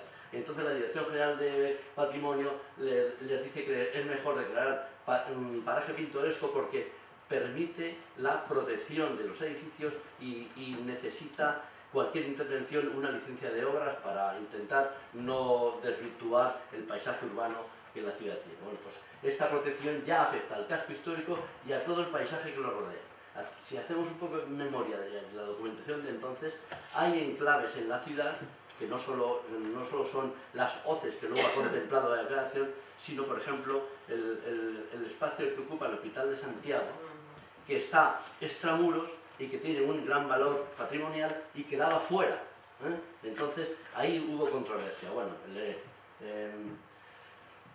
el año 76 se redacta un plan general de ordenación urbana en el que ya se contempla una protección, de alguna manera se cita la protección del casco antiguo. En el año 81 la declaración se declara ya en conjunto histórico-artístico con la Dirección General de Bellas Artes. Es otra entidad que no era el antiguo ministerio. Esto es el Ministerio de Educación, anteriormente el Ministerio de Cultura, o al contrario, ¿sí? Y es decir, van haciendo como una entrada en la recuperación de la ciudad, pero no es uniforme, no es una política de consideración general del patrimonio. Bueno, en el año 82 ya aparece en un plan de piloto de rehabilitación del barrio San Martín proveniente de la Dirección General de Arquitectura y de la Vivienda, una real orden ministerial. Ese es el punto de partida, no el 63, que ya le declaran paraje pintoresco, sino este es el punto de partida para empezar a la recuperación de grandes espacios sectoriales urbanos de la ciudad. A continuación aparecen las condiciones de intervención, con lo cual, de financiación, con lo cual a demanda de la intervención en los edificios hay una financiación, unas ayudas a la corrección, y en el año 89 ya la Junta de Comunidades de Castilla-La Mancha diseña un programa que se llama Cuenca a Plena Luz, también lo diseñó para Toledo a Plena Luz y alguna otra ciudad de la región que no recuerdo, no sé si Almagro o Ocaña, algo así, para resolver problemas de cubiertas de los edificios. Ya observen la sencillez de las fachadas y los edificios, resolver cubiertas de edificios bajantes de las aguas y luego lavarles un poco la cara con estos colores que ha habido también controversia. ¿Qué pasa con estos colores? Pues que se quieren que se parezca a una ciudad italiana, a Siena y tal, ¿no? Alguien dice, y yo creo que tiene parte de razón, que estos colores aparecen, son los pigmentos de los materiales garundenses que aparecen en el valle sinclinal del Júcar, ¿no? Son los colores pertenecientes a los yesos, a las margas irisadas, margas verdes, las arcillas rojas, las arcillas amarillas, en fin, todo esto. Bueno, pues un poco de todo ahí, ¿no?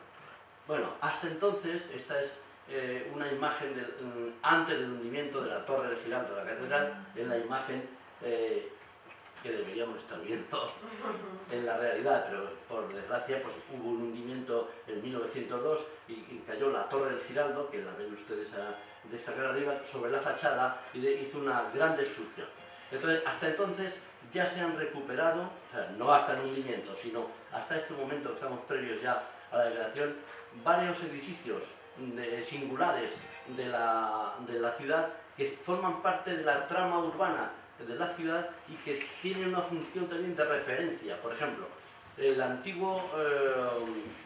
antigua cárcel de la Inquisición, que se convierte en archivo histórico provincial.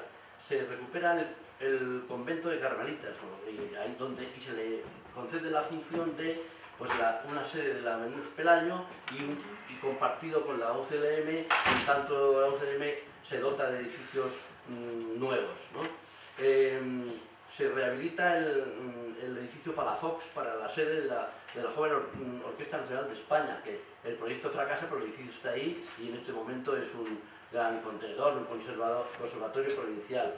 Se rehabilitan, algún edificio más, el convento de San Pablo, el que se instala el Parador Nacional y la iglesia, que era también sede, en tanto se construye el auditorio, sede de las semanas de música religiosa. En fin, se van haciendo actuaciones puntuales en edificios singulares, casi todos de la iglesia, como podéis ver, con lo cual pues hay una sobrecarga de patrimonio eclesiástico en el casco y al cuyo uso actual apenas existe. Simplemente la catedral es visitable y una de las iglesias, de las 12 o 13 iglesias que están dentro del casco, y además a horas contadas. Con lo cual, en las encuestas que se realizan a los visitantes, dicen: la catedral me ha gustado mucho por dentro. Por lo cual la han visitado, en fin, es un templo de gran interés artístico. Pero las otras iglesias no las han podido ver. Es decir, no, es como si el patrimonio no existiera, el patrimonio de la iglesia, que ya digo que ocupa como un 80% del patrimonio total del casco antiguo. Bueno, pues esta es una imagen, la he puesto pues porque vea que este armazón de madera de un andamio del momento para intentar. Bueno, pues en el año 92 ya aparece un plan especial de protección, ordenación y mejora del casco histórico, con lo cual parece ser que nos vamos acercando a que la ciudad está consiguiendo algún equipamiento de políticas de ordenación territorial urbano para proteger de alguna manera su patrimonio. Este es el resultado final, fue un capricho de un director general de Bellas Artes que diseñó esta fachada, dijo que era un gótico más moderno y tal, pero yo no sé.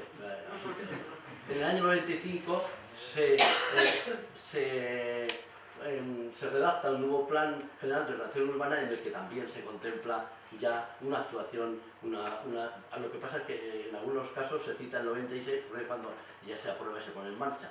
Al fondo está el monasterio, el convento de San Pablo, que ahora es el Parador Nacional de Turismo. La declaración, bueno, pues ya digo, la declaración en esta imagen más panorámica del casco antiguo aparece, a ver si no le pincho al otro, es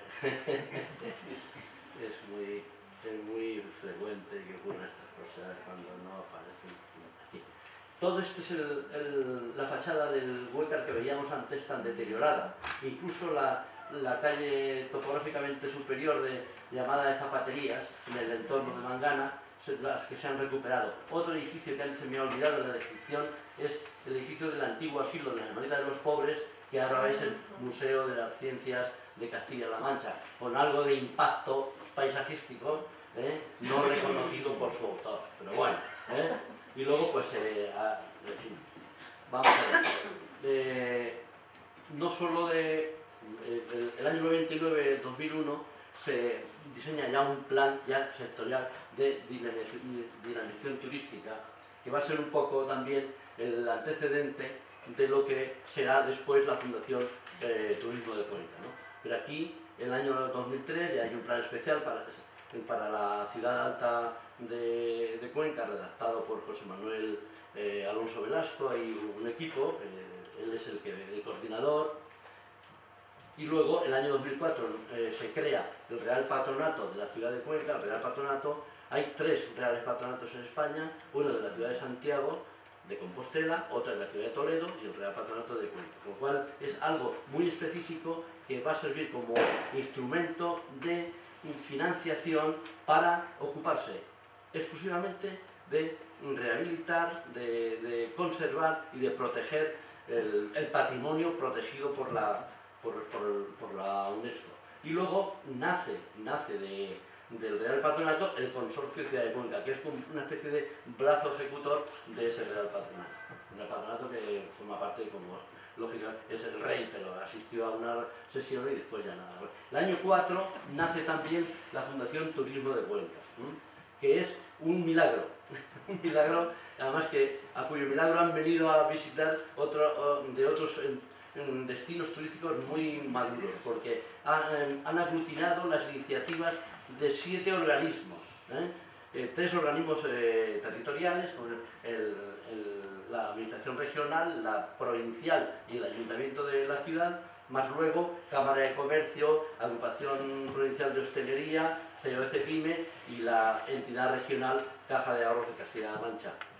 Ya no existe, como saben algunos de ustedes. Bueno, entonces, ¿qué fines consigue la Fundación Turismo de Cuenca? Pues consigue ofertar globalmente sus iniciativas, llevar un mensaje homogéneo de la ciudad y la provincia, porque ahí entra también la provincia, optimizar los recursos económicos y coordinar los esfuerzos entre la administración y la empresa.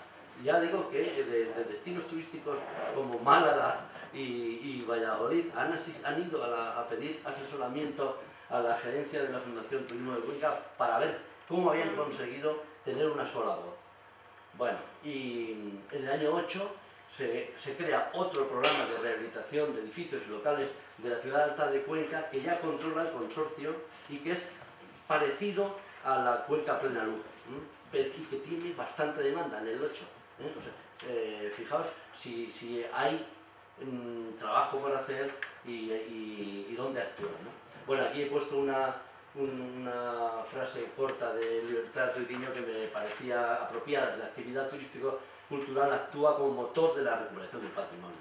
Esta imagen que pongo aquí es la Puerta del Castillo, es la zona este o noreste de la ciudad y es el punto inicial del recorrido histórico de la ciudad, y al fondo pues la cúpula octogonal de la iglesia de San Pedro con el edificio de Carmelitas debajo de... Bueno, a todo esto, en la legislatura del 7 al 11, el Ayuntamiento de Cuenca prepara un ambicioso programa de actuaciones.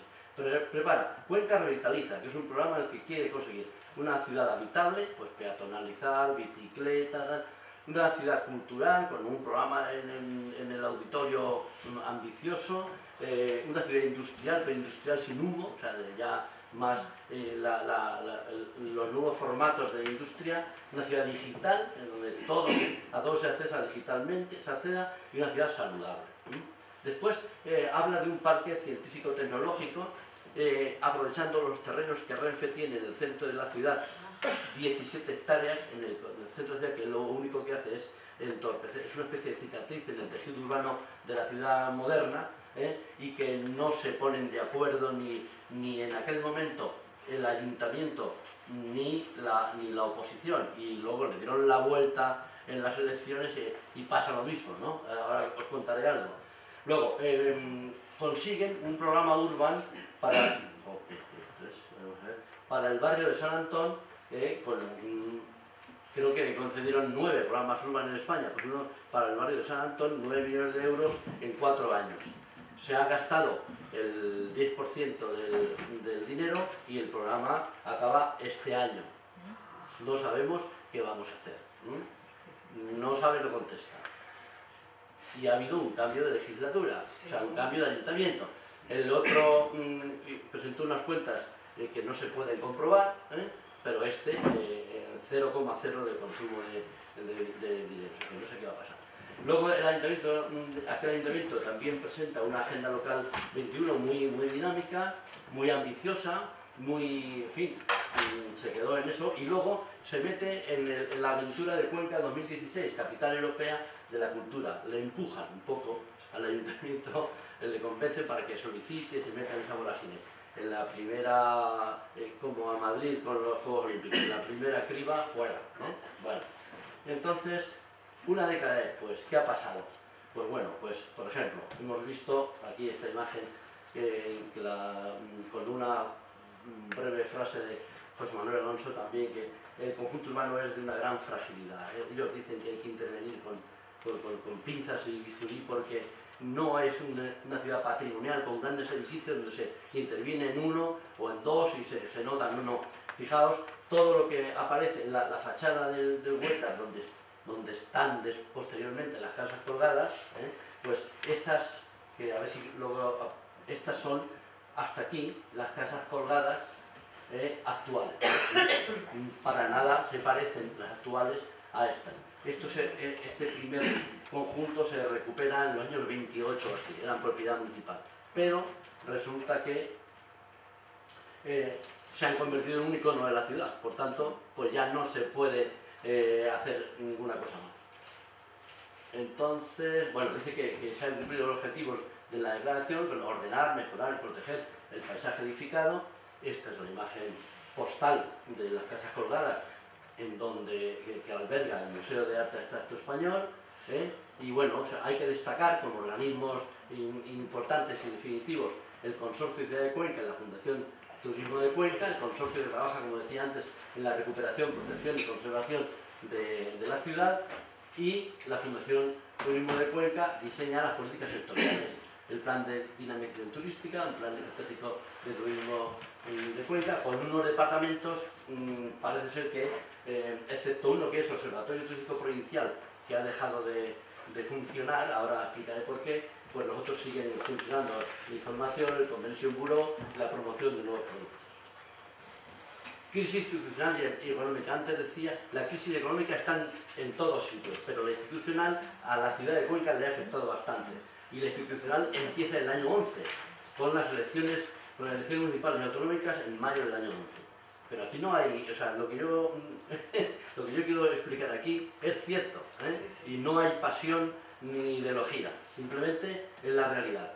Los cambios políticos en el Ayuntamiento de Cuenca, la Diputación y la Junta de Comunidades desencadenan como consecuencia ruptura en la Fundación Turismo de Cuenca. Se marcha la CCM, la Caja de Ahorros es intervenida por el Banco de España y desaparece como miembro colaborador, es decir, poner dinero. La Junta de Comunidades, que ya había dicho que se marchaba, pero que seguía poniendo dinero, desaparece también poniendo dinero. La Diputación Provincial de Cuenca dice que se marcha también, pero no le gusta cómo funciona la Fundación Turismo de Cuenca. Por lo cual han quedado de 7, 3 miembros que no tienen un euro para gastar en promoción turística. Es decir, me decía la concejala de turismo hace unos días que los planes de marketing que se están llevando a cabo, es decir, que la ciudad vive en este momento de los planes de marketing que hicieron hace 2 o 3 años, ¿no? Porque no hay dinero y no se puede invertir. Después se producen desacuerdos en el consorcio Ciudad de Cuenca, otra figura ejemplar. Estoy terminando. Nos quedan 15 minutos y tiene que presentar Fernando. Fernando es más rápido que yo y va a acabar. Es que son 15 minutos porque a las 9 nos van a echar. Sí, termino ya. Bueno, entonces, lo que quería decir, ya termino, Isabel, perdón. Es la parte más interesante, lo siento muchísimo por el rato. Hay obstáculos también al plan de relación municipal que está parado en Toledo, y el gobierno central tampoco quiere negociar con los terrenos de Adif para que el ayuntamiento saque adelante. Total, que bueno, aquí tengo una serie de cosas. Se han cerrado los centros de interpretación independientes de la Junta de Comunidades, se ha cerrado Asnatura, se ha cerrado el espacio de Torner, se ha cerrado el Festival de Cine Mujer en Dirección, etcétera, etcétera.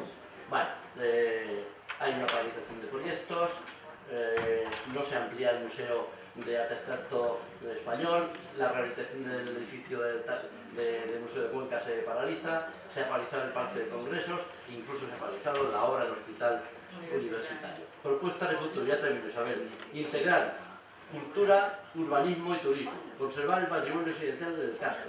Promoción conjunta de un único destino, Cuenca y Serranía. Potenciación de los usos culturales, una mayor utilización del patrimonio de la Iglesia con fines culturales y, en fin, romper la estacionalidad y diversificar los recorridos dentro del casco. Se propone una Cuenca ciudad adaptada, Cuenca ciudad joven, Cuenca ciudad de asisten, ciudades AVE y ciudades patrimonio, y otros tipos de colectivos, de grupos turísticos como turismo en familia, educativo y turismo en empresa. Muchas gracias. Y perdón.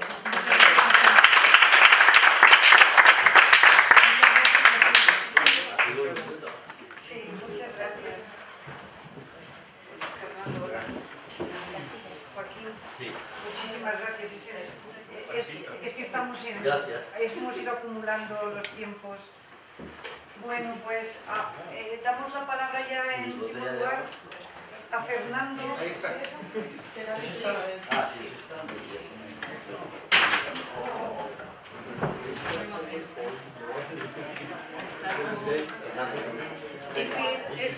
Hasta luego, arrasa.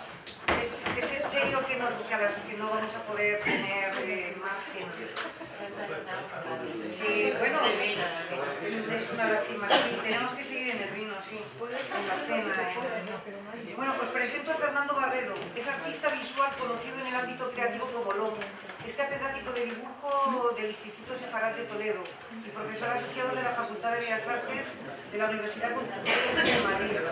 Es el presidente del Círculo de Arte de Toledo y es coordinador de su departamento de arte ritual, director del Encuentro Internacional de Artistas en Toledo, Nexo. El título que le ha puesto a su intervención es Dracos del Greco, Toledo, Turismo, Imaginario y Ciudad. Bienvenido, muchas gracias, Fernando. Solo voy a decir gracias para ahorrar tiempo y luego ya nos vamos por el tiempo, ¿vale?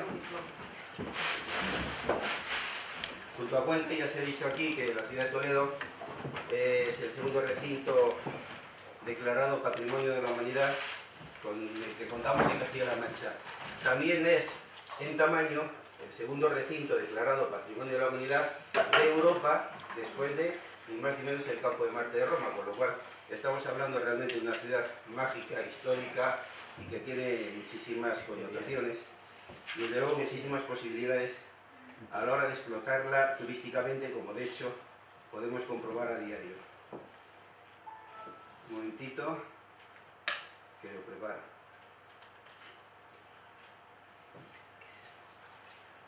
No obstante, como siempre es posible rizar más el rizo, esto no sale más grande, ¿no? Está vacía completa.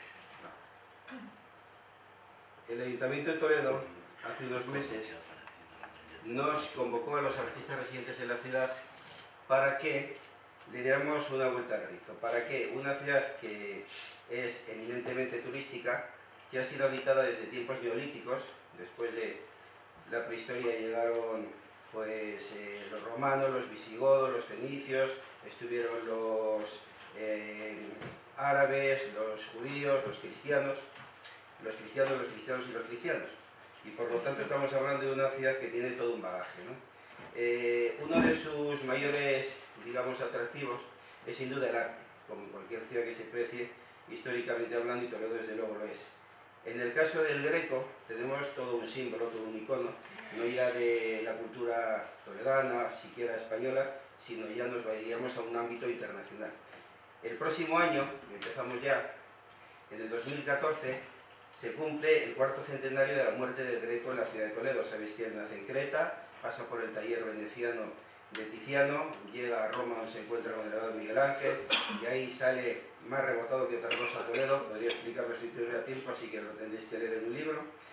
Y cuando llega a Toledo es cuando realmente comienza a desarrollar un arte que le ha encomiado como uno de los grandes pintores, de los grandes artistas de la ciudad. Bien, pues el Ayuntamiento de Toledo nos brinda la oportunidad, más bien nos tira el guante a los artistas o gestores de la cultura toledana, de establecer otra mirada, y de hecho abre así, ¿no?, de alguna manera el campo de investigación.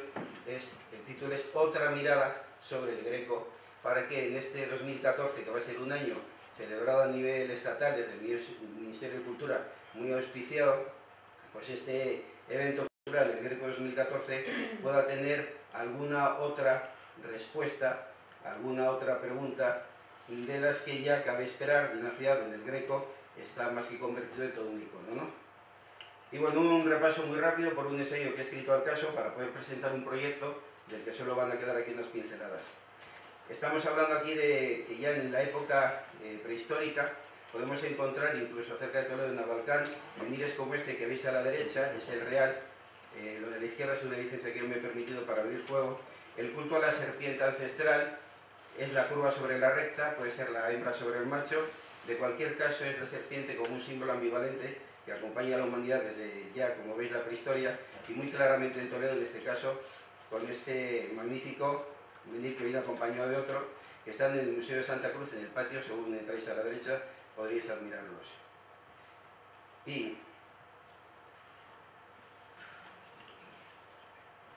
de esa creta donde naciera el Greco, podemos extraer que aparecieron en el laberinto de todos los laberintos, debajo del palacio de Nosos, esta diosa de las serpientes, muy conocida, iba acompañada de otras estatuillas, con el pecho al aire y dos serpientes en sendas manos. Son la leche que amamanta y la serpiente que envenena. Es la leche y el veneno, es la vida y la muerte. Es una diosa tan ambivalente como el propio símbolo de la serpiente, que le representa la vida y la muerte, y que de alguna manera está conectada con toda la cultura que mama, y nunca mejor dicho, el Greco, y también de alguna forma le envenena, porque él va a ser un pintor exclusivo de la dualidad humana. Este Greco que llega aquí, más o menos con esa cara con la que se pinta en un cuadro en el que tendría pues esos 36, 37 años con los que llega a la ciudad de Toledo, pues se encuentra con una gran serpiente, que es este río Tajo, el que de alguna manera germina esta ciudad, y le ofrece una manzana, que es una licencia también, con la que expreso esa forma de manzana que tiene el casco histórico Toledo, con una ciudad más que deseable, ofrecida de una manera mágica. Ahí tenéis una vista aérea de la ciudad. Es una ciudad muy configurada, como veis, salvo en la parte norte, desde la llegada de Madrid. Es una ciudad que viene prácticamente circundada por esa serpiente verde, demasiado verde. También de esto tiene Madrid la culpa, sobre todo las industrias que pasan permanentemente tirando residuos que no debieran en la parte de Aranjuez. Y viniendo de la derecha, desde la zona madrileña, como veis, prácticamente la convierte en una isla, y cuando parece que va a cerrarla, se escapa hacia Lisboa, donde eso sí, llega en un estuario de primer orden a ser una auténtica belleza. Lo es también en el caso toledano si lo limpiamos un poco y lo miramos de cerca.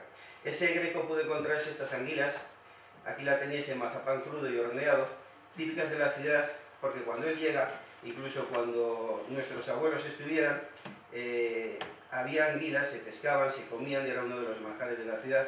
De lo que solo queda ahora se resume en repostería, en ese espléndido mazapán toledano, que es también uno de los atractivos, porque el turismo, si no va acompañado de gastronomía, ya sabemos que no funciona.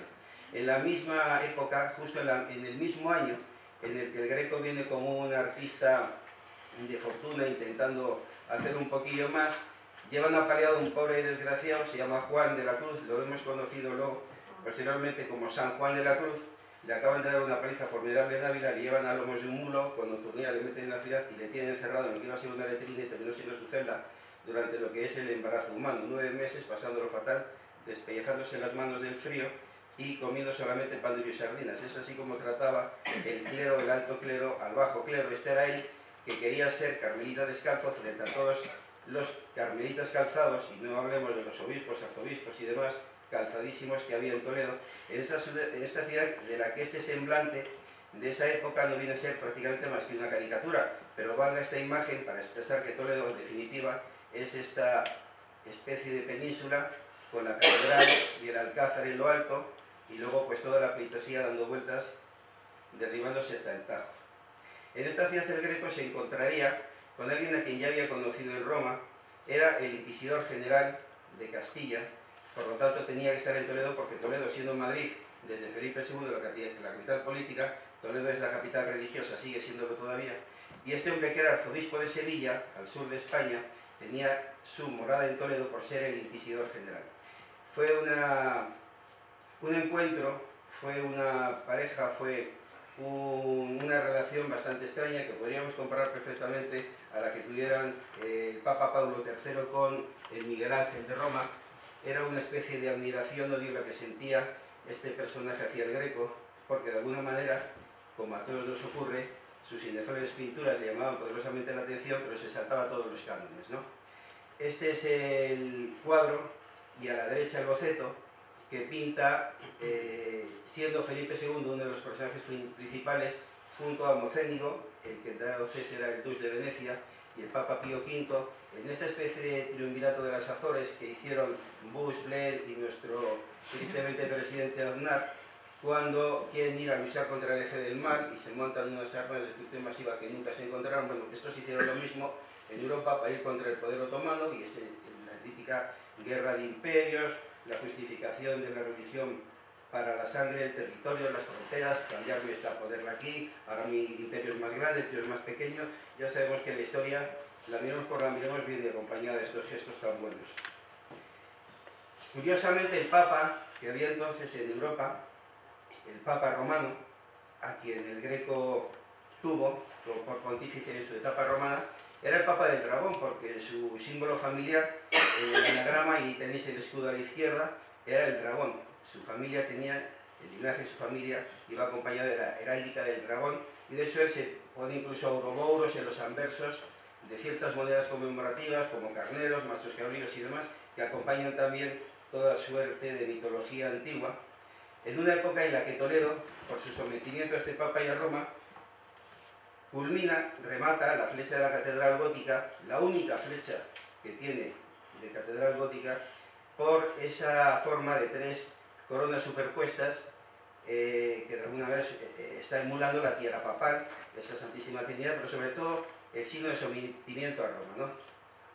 En esa Roma él no había conocido a Miguel Ángel, que estaba muerto cuando él estuvo, pero sí se encontró con su inefable, su maravilloso juicio final. Y mira por dónde, en la esquina, en el vértice inferior derecho, pudo ver que Miguel Ángel había puesto a este arzobispo enroscado en una serpiente que, por más, incluso le está mordiendo los genitales. ¿Por qué había hecho esto Miguel Ángel? Y además había sido consentido por el Papa. Bueno, ya sabéis que la historia nos refiere que a la vuelta de un viaje de Miguel Ángel, aprovechando su salida de la ciudad, el Papa siguiente sí dejó que este hombre, que pasó a la historia como un personaje un tanto iconoclasta, pues a todas esas figuras, Virgen, Dios, santos, apóstoles y demás, que Miguel Ángel había pintado desnudos, tal y como los griegos y los romanos habían pintado desnudos a los dioses, porque el desnudo no era malo, el cuerpo no era pecado, y porque la desnudez implica pureza y es equivalente a eternidad.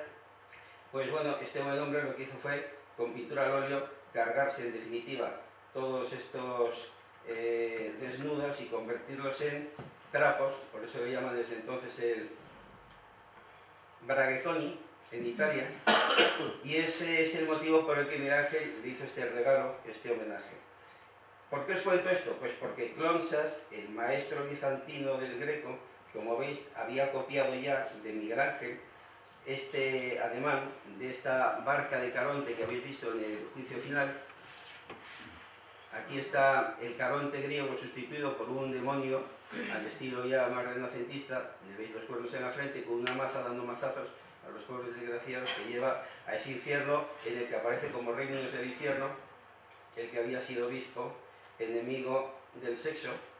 Y aquí el maestro Clonsas lo que ha hecho ha sido sustituirlo también a su vez por otra barca con otro Caronte de piel muy oscura que está empujando a estos condenados a las fauces de Leviatán, siendo... Perdonad. Hola. A las 9 salimos, ¿vale? Sí, ya vamos a hacer una. De acuerdo, pues, gracias. Por favor. Vale. De acuerdo, sí, gracias. Venga, 10 minutos. No, es a las 9, por favor. Vale. Es que el centro cierra a las 9. Pues nos Sí, vamos. ya vamos bajando, ¿vale? Por favor. Bueno, en definitiva, nos iremos a ver, y lo que sí propongo entonces a los organizadores de esto, dado que solo tenía yo al final estos 10 minutos, por favor Isabel, lo que sí haré es pasarte a ti este ensayo para que tú lo puedas distribuir. Sí, por favor, sí. Solamente deciros que el Greco hace cosas tan raras como sustituir a un demonio que pintó de negro frente a las fauces de Leviatán, de la boca del infierno, al propio Felipe II, que cuando veo esas subliminalidades que se permiten, empiezo a estudiar de cerca la obra y veo que su firma la estampa, por ejemplo, en la boca de una serpiente, mientras ese papa era enterrado además con un dragón con la zarpa precisamente en el nombre de ese papa. Veo que la tarasca demuestra la prevalencia del dragón en estas serpientes, que también encontramos en la Catedral de Toledo por todas partes. Es decir, veo que en la obra del Greco, que en todo Toledo, hay tantas o más escamas que plumas, serpientes que ángeles, que el Greco es el pintor de la dicotomía humana, que tiene mucha subliminalidad en sus obras, que hace rayos con forma de serpiente, dándole las tablas a Moisés, que el único cuadro que pinta en su vida es un cuadro donde están las serpientes devorando a Laoconte y sus hijos, el único cuadro que pinta para él, que apareció en su taller muerto, que a los pies de vírgenes como la Virgen Novaya